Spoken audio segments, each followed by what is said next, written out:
Hello there, my name is Terry. I'm a stop motion and 2D animator, and welcome to the Animation Industry Podcast. This chat is with renowned Canadian stop motion animator Dale Hayward, who I've been following since I was a teenager. I went back and checked, and yes, I was a teenager when he first came out with this animation about a very happy little flower having the most disturbing birthday you can imagine. If you haven't seen it, I'm just gonna say that, but you should go look it up and be disturbed.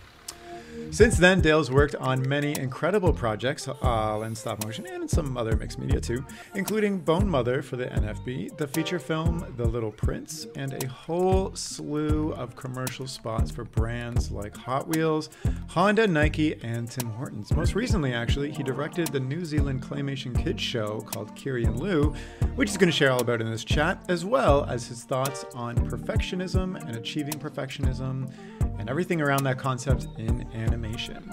But first, this episode is sponsored by Hue, makers of colorful plug-and-play cameras for learning, work, and play.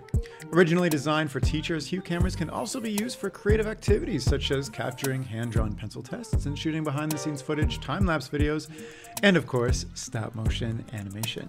Their cameras have flexible, posable necks, manual focus controls, and they're compatible with Dragon Frame, OBS, Twitch, Zoom, and many other camera apps. Visit huehd.com to learn more and follow @Hue Cameras on social media for news, fun, and giveaways. And as always, get 10% off any Hue product from huehd.com with code 10TerryAIP, and that is in the description of this chat. So please go check them out. And now, without further ado, let's jump in. Hi, Dale. Thanks for having me on. This is great. You're welcome. Thanks for coming on. This is the second time. You know, very few people have the privilege of coming on this chat twice. I think you're one of like 4 now. Out of the hundreds of people, I can say hundreds now, the hundreds of people. Okay, so I'm actually, you just came back from New Zealand. We met at an animation conference, which was nice to recap. Anyways, I wanted to hear all about the show you were on directing, Kiri and Lou, because there's not a lot of stop motion series going on in the world, and in stop motion there's not a lot of claymation series, pure claymation series. So why did you have to go all the way to New Zealand to help direct this show? Yeah, it was a pretty amazing opportunity. It's a preschool show called Kiri and Lou. It's about a purple ancient elephant named Lou and a tuatara, this kind of lizard creature, Kiri, and they're young kids that are just doing some fun exploration in the jungle, but it's really written with parents in mind. Yeah. So it's got a great charm to it. And so it's a New Zealand show. It's written and directed by Kiwis, all starred, all the actors in it, voice actors. And so Anthony Elworthy, who is a kind of legend in stop-mo animator, he's worked on, Coraline and all these amazing Fantastic Fox and all this great stuff. And so he kind of started the show off and developed the system in Christchurch, New Zealand. And it's always been a tough thing because Christchurch is a small little community. And not much animation happens there. So pretty much everybody that's gone through it have been non-New Zealanders. And they've been able to train and work and create a few local talents, but it's still hard to find. So because it was stop motion animation directing, there's not too many people on the planet that have done it. And it also is a show it's like 2.5D. So we're shooting it all tabletop. So it's all down shooter stuff on glass. So the clay is very much like a bas relief sculpture.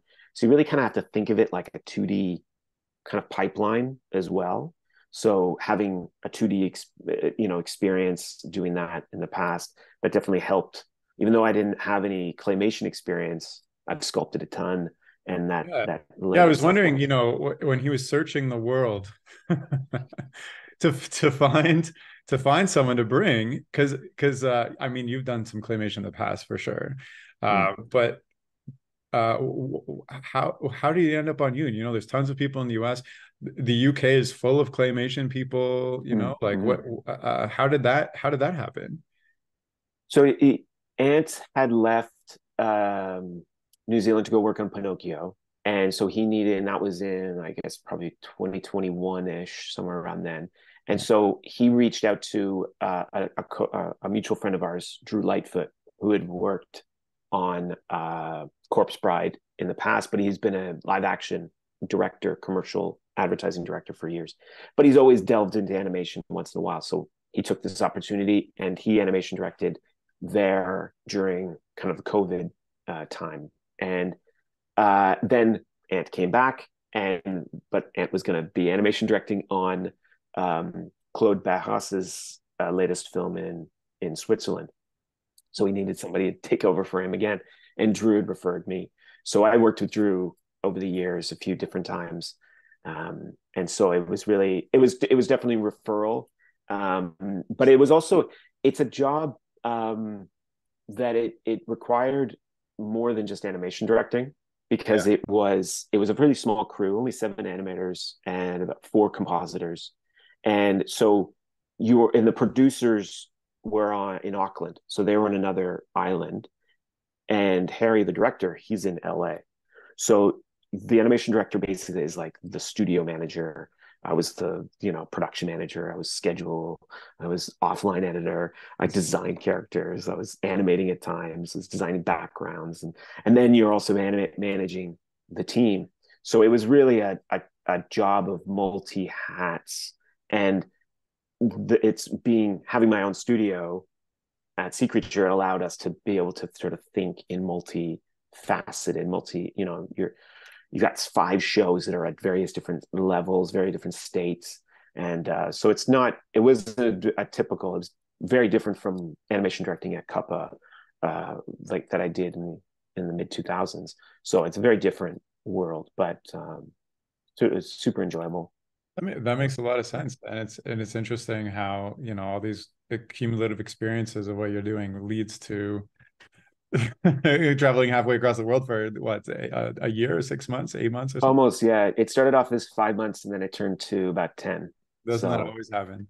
it So was tough now you're going. back. How do you feel, directing a show for 10 months, a kids Mhm. show, all in claymation, giving a break to your business and Mm. living life in the Lord of the Rings? Yeah, yeah. It was totally Middle Earth. Old Yeah. Montreal. And then back for winter. Yeah. Well, it's one of those weird things that I never thought when I was in school for 2D. I was like, the idea of travel in this job was like, there's no connection whatsoever unless you're going to work at a studio or somewhere. And being in stop mo and it's really amazing and giving me really great opportunities to travel with it. And so this one, we took the opportunity to bring the kids with us, and so they got to go to school there. And so it Wow. was it was pretty amazing. But along the way, we were doing a few Sea Creature projects, keeping it to a minimum. But it was still, it was coming back. It was like kind of full swing back into this world Oh, of wow. clients and So finding jobs. something else I wanted to ask you, now that you've been on a fully produced stop motion TV show, when I'm pitching my own TV shows to studios, a lot of times they'll say like, we're not familiar with stop motion. It's super expensive. As far as we know, it takes a lot of time. But coming off a show that's fully produced in stop motion yourself, like what are your thoughts on this? And also, even just commercial work, people saying like, we'd rather do this in CG, it's faster, or we'd rather do this in 2D, it's cheaper. Like, what are your thoughts on all this? I think it always depends for sure. I mean, it's always that's the easy answer, but I think that there are definitely some misconceptions about stop mo that it is more expensive, that it takes more time. But I think it's really kind of the way I always look at it is if you divide up a production pipeline into various different sections, pre-prod, production, post-production. When it comes to stop mo, it's really just where you're allocating your time and your resources to a different part than CG or 2D. So when it comes to stop mo, it's all in the prep. We got to build, we got to build, we got to build. And then when you get to the animation, we're actually able to not just animate, but we're animating multiple characters. It's all cleaned up, it's lit, it's in the environment. So you're kind of combining all of those things that are massive, long steps in the other disciplines. Yeah. Where in stop mo, we kind of just condense it down into the shoot stage. And so a lot of times, sometimes your post production is actually quite minimal compared to something like CG, where there's so many different layers you've got to compile, and your lighting takes forever, and rendering. There's no rendering. So it really is about, I look at it as where you're allocating your time and your resources in the budget. Have you But ever when had it to came, convince a client where like, they're like, we're not familiar with it, we think it's too expensive, and like, have you had to convince them, and what has been the convincing factor? Because I've had these conversations too where I'm like, but they just don't feel comfortable. yeah, when it comes to, it feels like sometimes it's an easier sell when it comes to advertising, because Mm. we can use the actual product. Right. So the actual product speaks for itself. The client wants to see it. They want to see the real texture. And that is really, I think, one of the benefits of using stop mo in an advertising world. And but also sometimes, a lot of times actually in an advertising, they've already got the stop motion in their head of what they want. So they come to us already kind of pre-sold on the idea. So we're looking at trying to get to clients and get to agencies before that decision has already been decided on, because those misconceptions are now accepted. So we kind of want to cut that off earlier. But So when how it do you do comes that? to, Before, like, how do you even come in before a project to the agency has figured out the creative direction? Do you just like call up an agency, like say like, hey, we're a stop motion studio, just wanted to make you aware of everything we do and what's going on, so that when you're pitching, you have another option, and you're like, yeah, hmm, yeah, that's what we're trying. Yeah, and it's building those relationships with the agencies before they call us. Yeah, to try and like, because if those are the barriers, then it's like, okay, well, let's call those barriers out. And so we're working on some videos and some social posts to be able to sort of highlight some of those misconceptions and those things that are just kind of already, these stories that are already being told ahead of time. Because I think, but then also to go on to that, yes, it can be more expensive. It can be more time consuming if your complexity is increased, and all of the other, you start adding in all of these other, or you're trying to, I think the biggest thing is you're trying to be more than what the scope is capable of, or what the project needs to be. So I think when it works best is when the client already knows, like, okay, this is what the world should be, and this is what makes that show unique. So when it comes to something like Kiri and Lou, the clay is by no means fast. It's definitely slow. I wish it was fast. As you know, as a clay, and it melts working with under clay. lights and your hands, Yeah. Or, and it gets yeah, dusty. dust. But what was really kind of cool about the show too is because um, it was tabletop. We didn't really have to worry about camera shifts, and we could hot set Hmm, at any point. that makes sense. And there's earthquakes there, so the common earthquakes. So you So you're cameras would animating while there's an earthquake Oh going? yeah, oh yeah.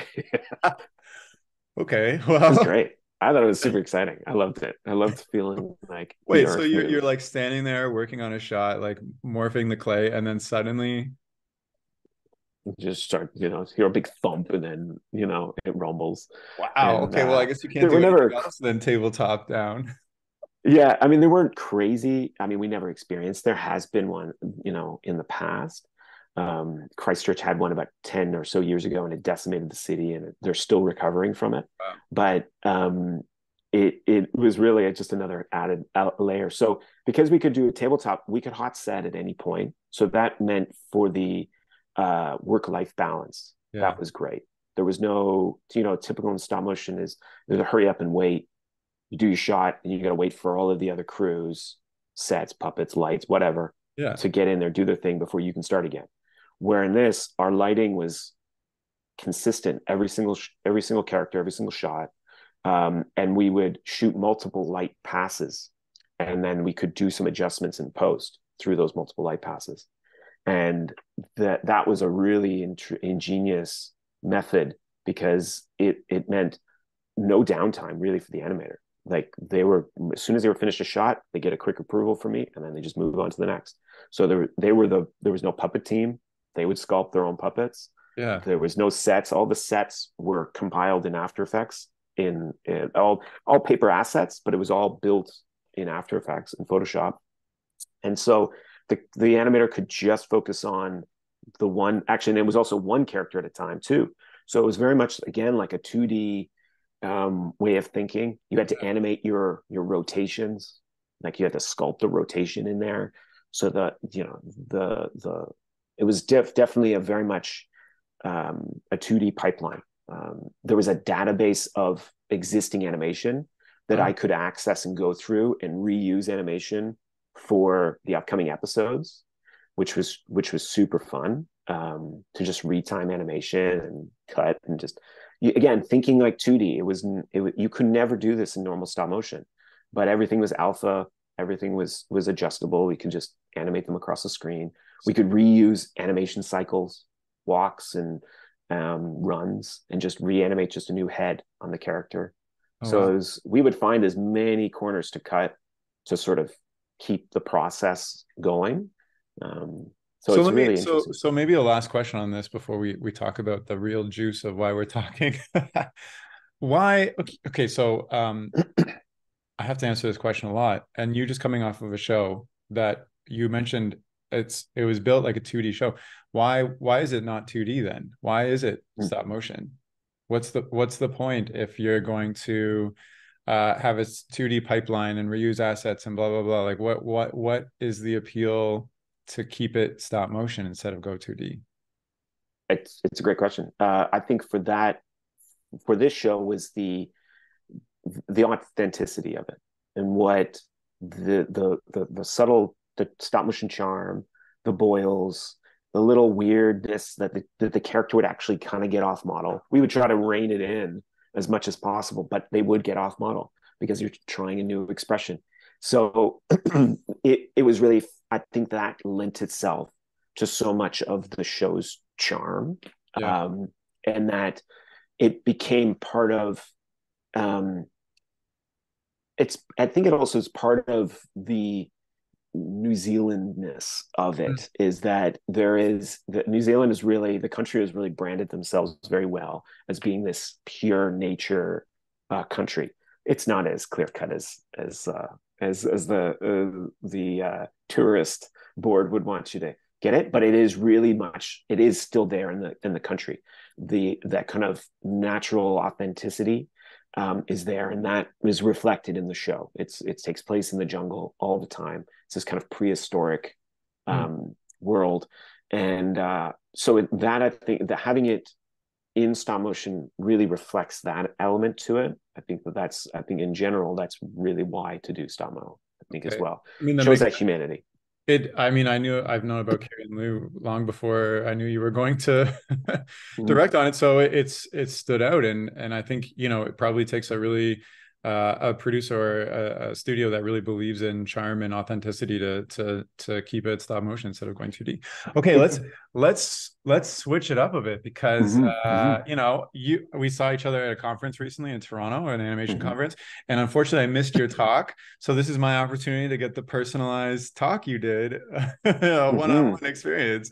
So tell me, it was a talk on perfection, which I already have my own preconceived notions about this. Perfection is something I struggle with, especially in stop motion, because that's where I really try to go perfect. But it's like when you're animating, it's like you're holding together a bomb that can explode at any moment, while also trying to get like the perfect movement and placement and everything. And it's crazy. So anyways, where do we start here to lead us off?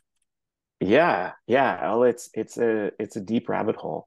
Well, I mean, I think inherently to stop mo there's a level of imperfection that we always have to accept, and we accept that in our life as well to a certain extent, but we also hold each other to these kinds of standards, and we kind of are really hard on ourselves. The Aristotle ideal self or whatever. Yeah, or even sometimes it's these almost like there is that point, but there's also things that, you look on social media, or you look at peers around you, or you and we hold ourselves to these things. Are like, why do we even think that this is what normal should be? And I think that when it comes to animation, it really in particularly gets challenged, because animation is all about control. It's like you have to control whatever you're doing, whatever you're shooting. You have to create everything half the time. We're controlling it down to the pixel. And so that these traits of overanalyzing and overthinking are kind of go naturally with animation. And it's one of those things that but you also have to overcome that constantly. Otherwise, you'll just never create anything. We'll never get anything done. And so there's this kind of inherent element to stop motion of yes and. We always have to kind of accept, because we're doing straight ahead animation.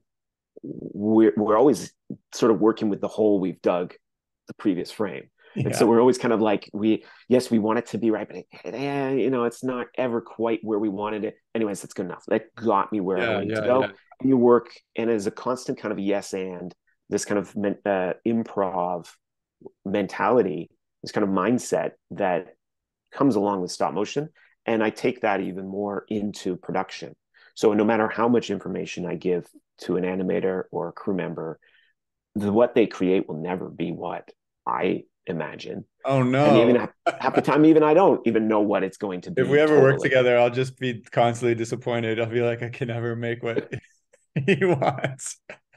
But I mean, half the time, even as an animator, I know I'm not even getting what I intended. Yeah, of course. And so it is really about looking at it again objectively and saying, okay, does it still get the job done? Does it still hit the beat? Does it hit the dialogue? And if it does, it's approved. It's move on. Because those things, like the expectation of something that it's like playing with fire.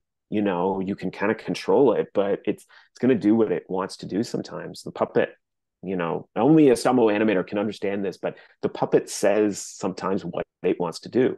Yeah. And you tell another animator that, and they're like, yeah, hippie, forget about it. Like, the soul of the puppet. It's like, no, you spend hours making the puppet, the sets, everything, and then you get to the shot and realize they can't lift their arm that way. And you tested everything out ahead of time, and there's something went wrong mid-shot. Maybe it locked up or something fell off, and you can't go back, or you start from scratch, and you're like, well, now I gotta creative problem solve. Well, that's it. But it's also, you're also kind of BSing what you've created and working and sort of making it work. And I think having that flexibility is something that we need more in the industry, and especially in a production standpoint, and having that ability that we're not going to get what we all expect. Mm-hmm. Let's make sure that it still gets the job done. It's just being open to that flexibility. So we tend to do that a lot in the animatic stage. We want the client or anybody to really make their comments and conversation at that stage. So we go sometimes to really in depth into previs to make sure that they have the opportunity to say it then, because once we get shooting, it's going to be what we get, and be open to that flexibility. So this is all super interesting. I was actually listening, I think it was the director of Incredibles 2, where he was talking about how everybody that watches a Pixar movie expects everything to be perfect. Everything is perfectly in place and perfectly animated. And they actually built in a lot of flaws with the characters, like tripping over something or like missing the mark when they landed and then having to skid back into place on the motorcycle and stuff, because they wanted to like get rid of that preconceived notion of perfection. But even in that,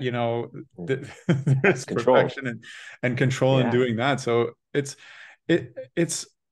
so like, what would you say to like CG versus stop motion? Because like CG and 2D can get perfect forever versus like what you just said in stop motion, there's a level of acceptance you have to reach versus like, is there a level of good enough that's different in CG than there is in stop motion? Like, I don't know, what are your thoughts on this? Well, it's fascinating on how much work it takes to get imperfect when it comes to CG, and how easy it is for stop motion.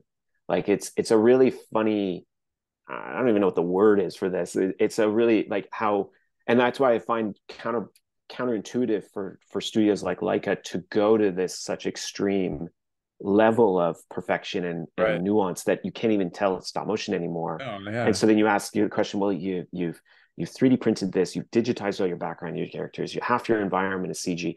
What are you doing? Why are you just stay in that world? If that's what you're trying to achieve, I'm not a purist. Stay in CG. Like you can still achieve that world. If you want to capitalize on what stop motion has, let's see those those weirdness, those imperfection. Because, and I go into this with the topics, that that's what we want to see as our characters. We want our characters and our stories to have flaws. We want them to make mistakes. Yeah. Those moments where you're just like, why are you doing this? And you're saying this to your character. That's amazing that the film and the story made you want to react that way. And that is a really hard thing to write. When you're writing, you want to make it all fit so nicely. And then to purposely write your character to make mistakes, it's a difficult thing as a parent as to this new baby that you're creating. And so, but it's almost like we need to be reminded all the time that those are the kind of characters we resonate with. Yeah. is ones that aren't perfect, that have figured it out along the way. And we need to have that patience with ourselves when we're creating that stuff, is that we have ourselves. I know I hold myself to a crazy standard of all these different disciplines. As an entrepreneur, we're always wearing all these different hats, delving into marketing. Now we're delving into social media. Now we're delving into grants and all these other things. And it becomes really easy when you start learning off of these professionals that are professionals in those disciplines to feel terrible that you're not reaching up to even close to their levels. And yet you realize, well, because that's not my discipline. I'm just trying to figure it out along the way. And I think it's that we're always learning in the production pipeline in general. So having that patience with each other, I think, is really important. So it kind of sounds like you're saying, like, this idea of perfection spans to like all areas of like being an animator and being like a business owner and whatnot.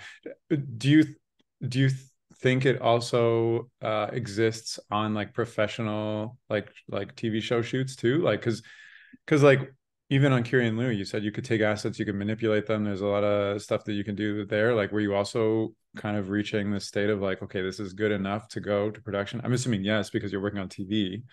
Mm-hmm. Mm-hmm.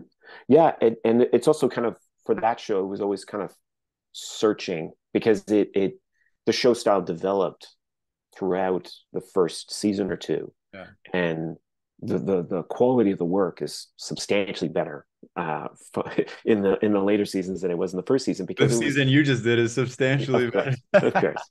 I was able to keep the boat, it was already on a beautiful system. So how do you make okay, so like how do I say this? There's like a level of perfectionism that you need to achieve in order to get noticed and create high enough quality that you're producing something that people want. But then there's a level of perfectionism that people don't care about. Like, for instance, you mentioned Leica going, to a complete purist technological be all and end all stop motion, which is amazing in some aspects, but it misses some. Like, do they have to go to that high extent to still produce a really good movie? Like, where, like, how do you make a judgment on like, what is the base bar that I need to achieve in terms of perfection, and where I can stop and still create something that's going to be received well, versus like, you said your natural brain and mind too just wants to control absolute everything. And you can spend, I know people who don't produce anything because their level of perfectionism is so high that they never finish, and that even causes them to never start anything. So like, how do you, as an entrepreneur and a business owner and all these things, judge where that line exists? I wish I had a clean answer for that. Well, don't answer. No. But it's a great question, because, and I think we're always searching for that, because I'll definitely spend, even last week, spending, literally moving things microns to try and get it to have that feeling. But then I'll be willing to accept other imperfections as just kind of like, this is just the nature of what it is. So there is definitely the difference between sort of perfection and greatness, or you could also call it excellence. And that we're always seeking that, because that's also the difference between amateur and professional too, Yeah. is the filmmaker, the animator, whoever the artist is willing to put in that extra bit of effort. That experience is showing that, okay, this is what we need to do to get it to that top tier level. So that is a really kind of a big gray zone as to what that is. I just like keep looking at it as a point of view of, I've been in it for over 20 years, and sort of seeing 2D die, CG rise, 2D come back alive, CG stay alive, and stop mo kind of slowly moving on its way and staying in the industry during that time. And looking at, and we've lost out on projects that went to CG or went to 2D, of course. And for whatever reason that's there, but I always look at it as being, why is this thing stop motion? What can stop mo bring that makes this easier? Because it doesn't always have to be more complicated. It can actually make it easier if it's the right kind of project. So, for example, this cereal commercial we did last week was using the real cereal in there, was using little miniature sets, because it was also working with live actions cut between all these live action scenes. So having it real just makes it that much easier for the audience to keep switching between these different worlds. Yeah. If it went to CG, if it went to 2D, it probably could work, but then you're just asking the audience just for that one extra second of mental gymnastics, and having it already in this, it's realness. You can tell it's a real thing. I think it just makes it a much more cohesive spot. And that's why it's challenging to mix styles. Like Little Prince was a definitely an exception to the rule of mixing a CG and stop mo, and they did it really well because it was a different type of story. You're telling this story and you're telling it in stop motion now. Now we're going back to the real world and it's in this style. And and then you get the benefits of the two worlds, and it can work really, really well. That makes a lot of sense to me. I like what you said about, how can stop motion make it easier, not just like, from a production value, but for the audience, and like switching from reel to reel, telling the same story makes total sense versus like. Totally. Yeah. I mean, one of our projects that we're developing called Bon Appetit, we really wanted to make it in stop motion. We tried tests, we made it up, but just the subject matter just felt better in a kind of After Effects collage, kind of puppet collage style, really using, because it's a lot of marketing and ad influence. So using kind of feeling like it was cut out of magazines and chopped together creates a whole other level of humor to it that if we went stop mo may not have that level. And so we're willing to. I mean, that's hilarious that you're like, let's make a stop mo series and then do a CG just naturally. But I think that's a really good point. Like, I always ask myself, like, why am I doing stop motion for this project, or why does it need to be in stop motion? And if I don't have a good answer, then the answer is it doesn't need to be in stop motion. It should be whatever format leads to the authenticity of what this thing is. Totally. So that makes a lot of sense to me. So like going back to perfection, it's interesting how you said like there's a level of amateur and a level of professionalism, and you don't even really know where you developed, that line that goes between them, but it's just like having that experience, whatever. But like something you mentioned to me offline was how much this plays into mental health. Like, for instance, like I've gone down the rabbit hole of perfectionism and spent 20 hours a day working on something, and then exhausted myself, have no sleep, haven't thought about anything else, haven't showered, haven't eaten. A month goes by and I'm like, what was my life? I feel like I crawled out of a cave and the sun is still shining, and I go to the water here and I'm like, things exist. So like, where, talk to me about this.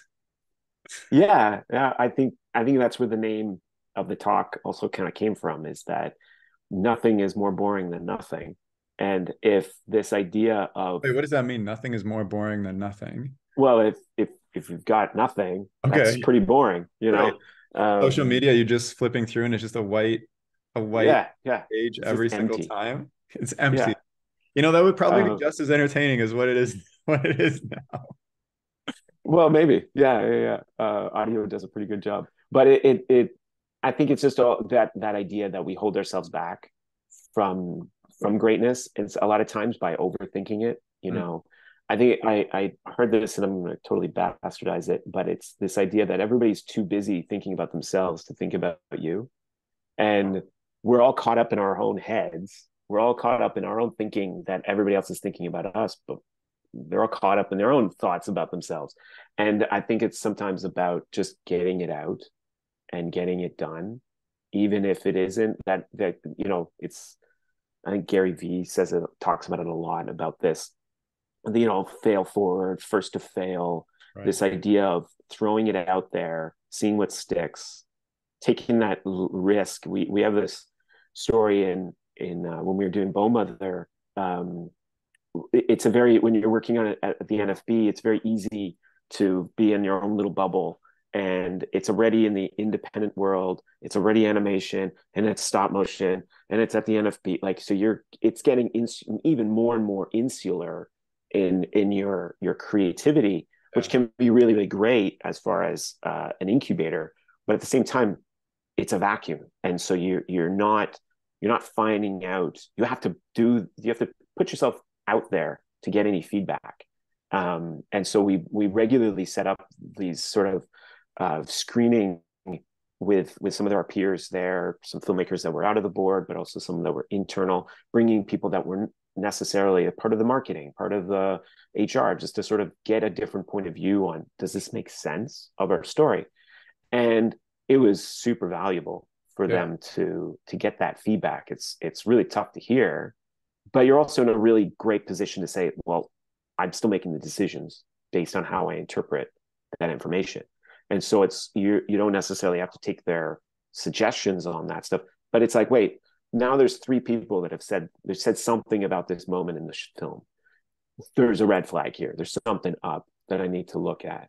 And those moments can sort of get you out of that cycle.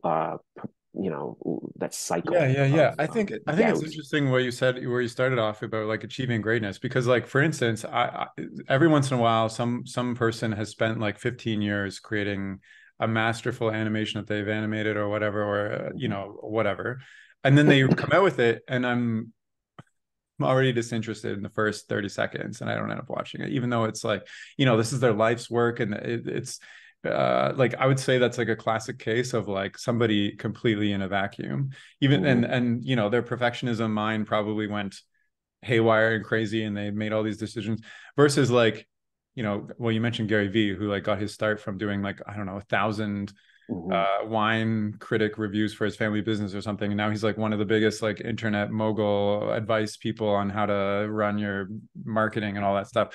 So like, he's the poster boy for like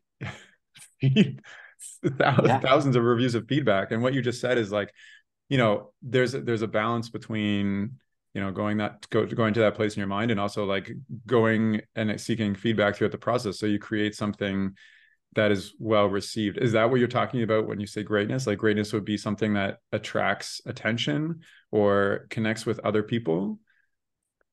Definitely. I mean, that's definitely an element of it. I think it's also looking at it like a done thing is better than a perfect unfinished thing. Like a dumb, not dumb, done. Oh, done thing. Done. Yeah. So it's finished. Yeah. Yeah. Finishing something is always more valuable than something that's not unfinished, but better.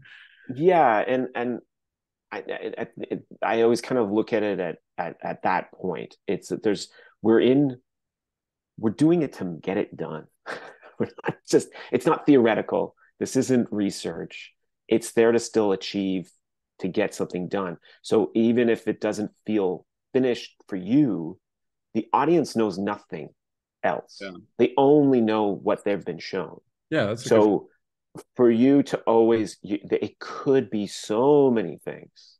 There could be so many great ideas that you had to kill and you had to shelve or whatever. But the audience, that's the first time they're going to see it, probably the only time. And that for them, that it is perfect. Yeah. All of those little imperfections that you hate are actually what makes it super charming to them. And actually, there's a fun little story that I saw from Brian Eno, that was saying that when you look at the history of recorded music, and all the different sort of mediums that they were recorded on, from uh, vinyl to 8-track to CD and all these things. They all had these little weird bits of imperfection. Phonograph. Yeah, yeah. And those are the things, those little bits of imperfection at the time, these limitations of that technology is actually what we seek when we're trying to Hmm. emulate that idea. It's actually the imperfections that we're looking for, Yeah. not what it was really great at. And so with all of the record, crackles and snaps, or the limitation of an MP3, 8-bit or whatever, like it's all of these little things. And that's just an example on music. Totally. And I think so it's like sort of looking back on that idea that actually what you might think is sort of wrong about the project might actually be what makes it great to the rest of the audience. That's a really I like what you said about the audience accepting at face value, because like, and the music example is perfect, because like, I don't know, I had a CD player back in the day and it had scratches on it, and I'd listen to music anyways, even though a bunch of the songs would skip over a beat or have a weird, Mm. like, it didn't matter to me. But even like, the audience accepts at face value what they're seeing. Like, that is what it is. Like, I spent a lot of time on YouTube, like scrolling through the comma and period buttons to like watch frame by frame animation that I like. And sometimes I'll watch something and be like, wow, that was really good and I loved it. And I have no thought of animation. And then I'll go back and go through and I'll be like, wow, there's a lot wrong with this. And it's fine. And then I look at Yeah. my own animation. I'm like, why am I obsessing over like this one frame? I'm working on a 2D video game right now. Why am I obsessing with this one frame where I drew the foot weird, when like Mm. somebody's playing this video game, this one frame for this like one enemy move set or something, they're never Yeah. ever going to notice. They're just like, it's not even part of their awareness. But here I am, like spending an extra like 20 minutes trying to like draw this perfectly in perspective or whatever, when I could just move on. Yeah, yeah, yeah. No, 100%. I think it is really, sometimes deadlines are great for that. Oh It yeah. gets us out of that Accept and move on. I gotta work on the next thing always. yeah, the nitpickiness. Yeah, and I think there is one element too that I briefly touch on, and I want to delve more into later on too, is the idea of revisions, feedback. How many times, I know like that's a dangerous pitfall for VFX stuff, and setting what are those boundaries and sort of setting that opportunity. This is the time to give the feedback. This is not, and setting those Hmm. boundaries early on. Yeah, It's yeah. all part of that kind of client-based conversation that is really important.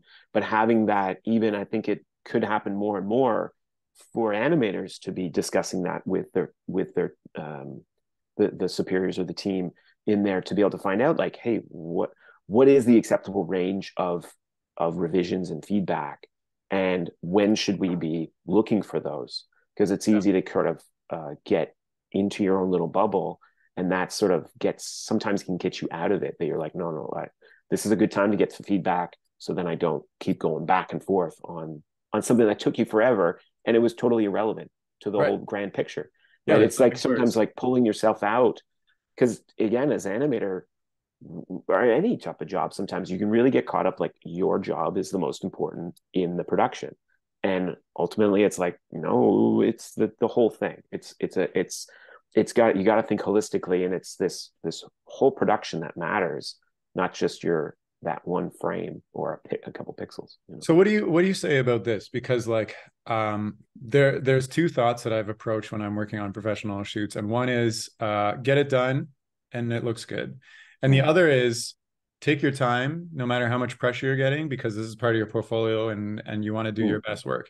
And like, for instance, like I worked with somebody once who, they took 3-4 times longer on their set piece than I did, because I was just like, you know what, this isn't my baby. I'm just going to follow the director and get it done. And I got it done. But this person was like, no, no, I'm going to make this my baby. And if this person is listening, they were nominated for an Annie Award on their stuff. They went on Mm. to work on amazing things because, they had like kind of not blinded themselves, but like put out the pressure of like getting this Mm. done, and like going and spending that extra time to make things absolutely perfect. So like, what would you say to that? Because like, in my mind, there are two there are two different goals of the animator there. One is, my goal is like, let's follow production, let's do this, like I just want to get this done, versus I could have taken the goal of like, I'm going to get rid of the pressure for deadlines and do this myself. So like, Mhm. what are your thoughts on that? Yeah, it's being choosy about that. I think we can see there's the volume of work that we need to do because there is, it's animation, but then there's also those real sweet, juicy shots that you're like, oh, okay, wait a minute, this is, you know, it ahead of time, and you're like, this is a portfolio piece, you Yeah. know, and though at sometimes I know I've done it, I've set myself to pressure too much, and it turns out to be a shit shot because I didn't, I overthought it. I totally, Yeah. there was Yeah. a time on Little Prince where I totally overthought a shot. It was a really important moment, and I overthought it. And right at the last second, I got replaced by another animator, and Hmm. we went in there with barely any prep and did it in magical shot. It's gorgeous, way better than I probably would have done because I totally overthought it. I totally overanalyzed, and I didn't trust myself to just sort of go for it. And that's again, I find that stop mo is great for that. It's like I relate it to like drawing with a pen versus drawing with a pencil. Is Yeah. that because I can draw with a pen, I'm way looser than if I'm drawing with a pencil because I can't go back.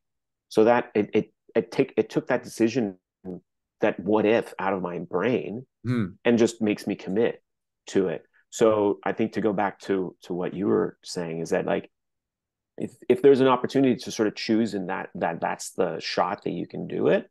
I think there has been times where I've had a person on that crew where they say that ahead of time, and I'm like, yeah, okay, yeah, let's spend the extra couple hours on this one, like let's make sure that this one matters.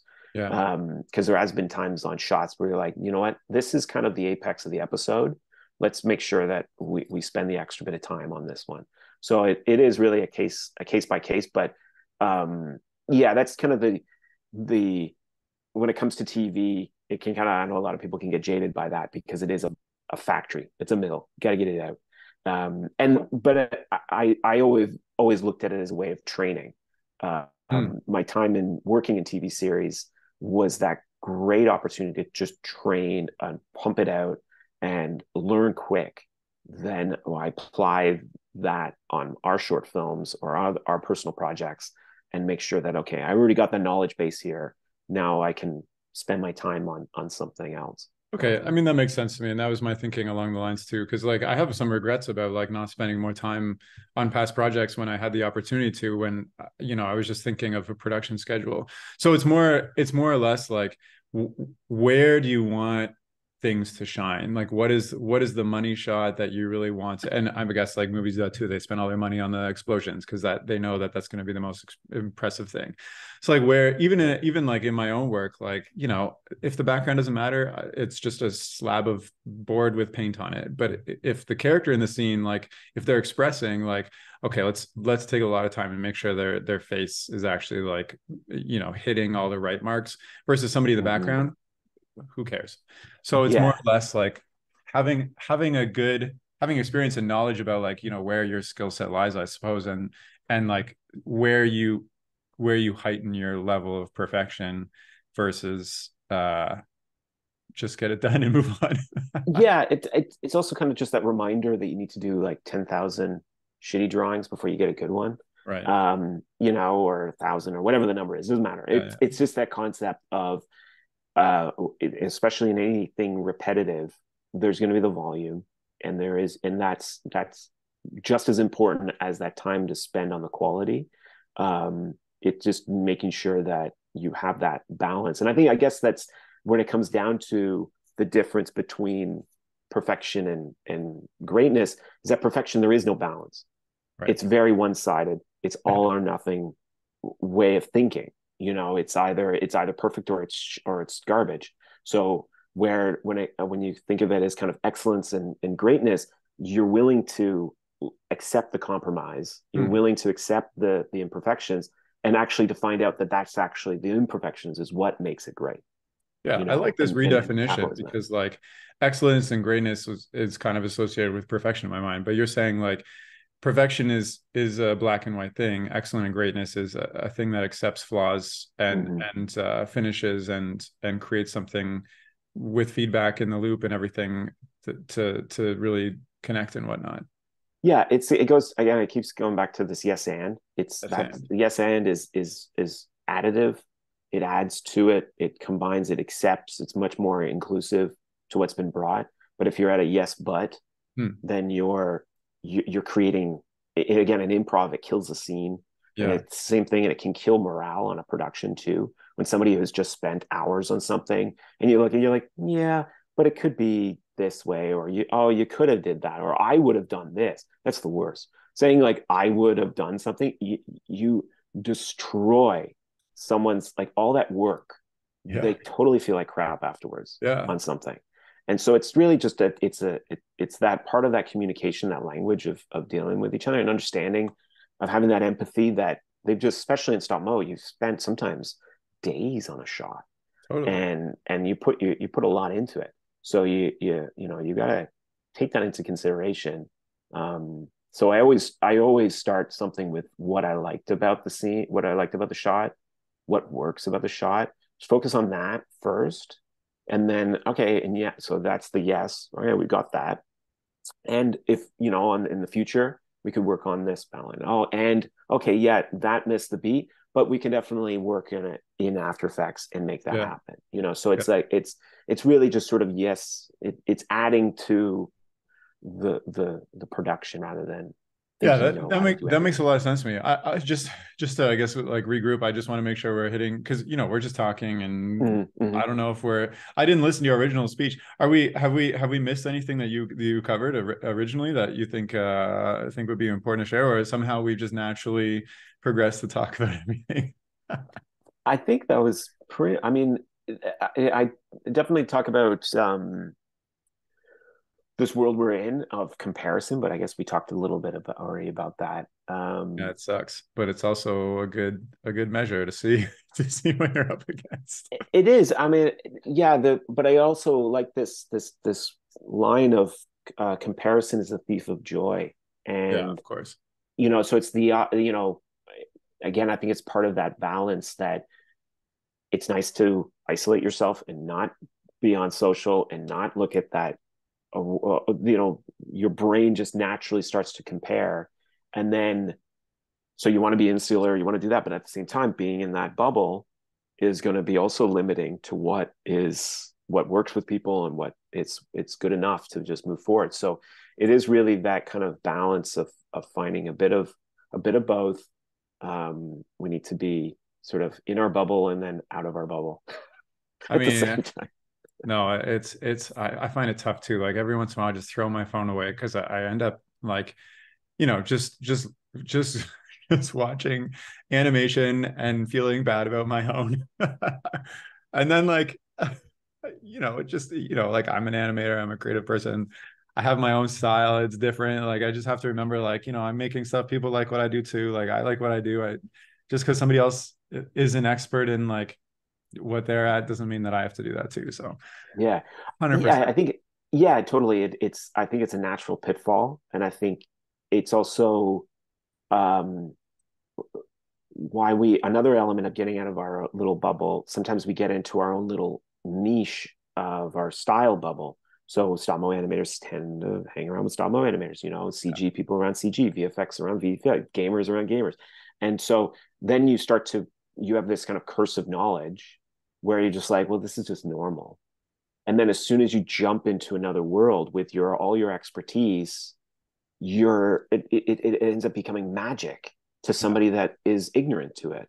Yeah. And it happened last week on the commercial job where it's surrounded by live action people. So using a lot of the same tools, real lights, real cameras, real stuff. So it's very similar, but they're not thinking about it by the frame. And so when they see something moving, and then they saw it there that it's right there in front of them, it's not moving, and they see it on camera and it is moving, the wonder in their eyes, they light up, and it's like it's just a train moving back.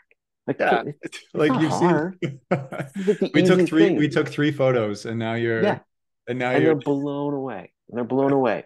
And it was a reminder of that we're too close to it sometimes to see the wonder and yeah. to see what.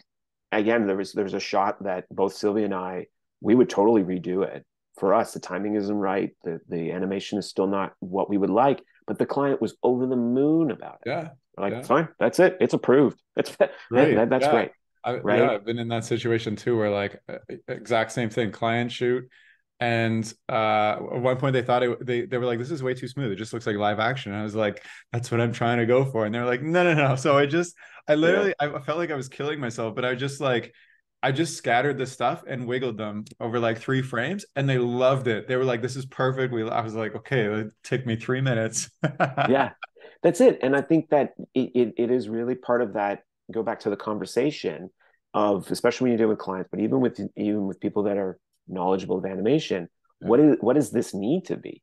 Yeah, Right? exactly. What does the shot need to be? What does the style need to be? What is the deliverable need? And it actually might be a lot simpler than you would have done. And having that deadline, the intensity of a commercial shoot, live action people, like animating with 5 people in the room, like sitting there watching you in every frame, like there's a whole other mentality to that, and that creates what it needs to be. We would have overthought it. We would have did a lot more work to it, and it didn't have to be. So it's great to be reminded of that. Of course. So to sum it up, like perfection sucks, but it's also a great thing. But also like you've given so many strategies on how to deal with it. It's like, one of them is like figure out what you want to put your perfectionism into, and the rest is, just good enough. Another one, like you said, be very aware of what the thing is you're creating, the audience, the deadline, and get that feedback loop and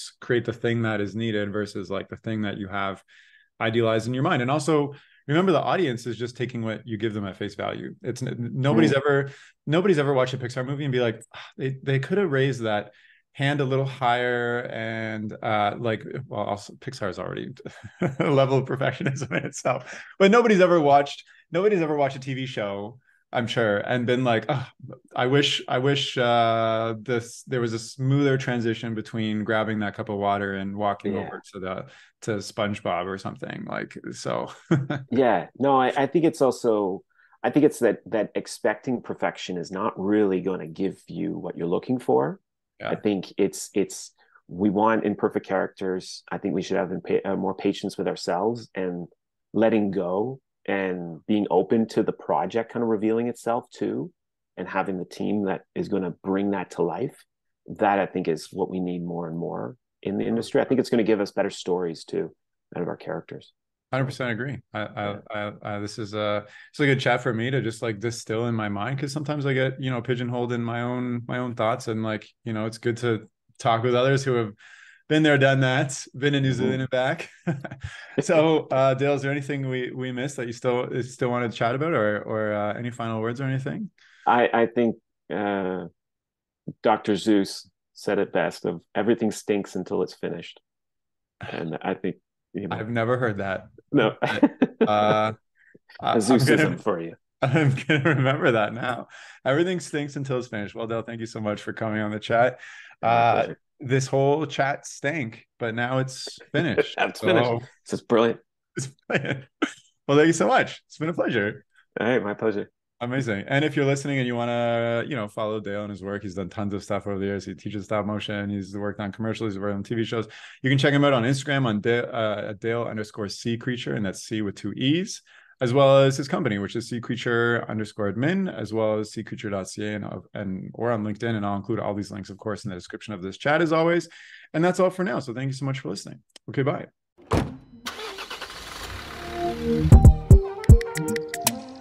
The music for this podcast was composed by Willem Mendo and the graphics by Luhan Wang. I encourage you to look them up if you've enjoyed their work.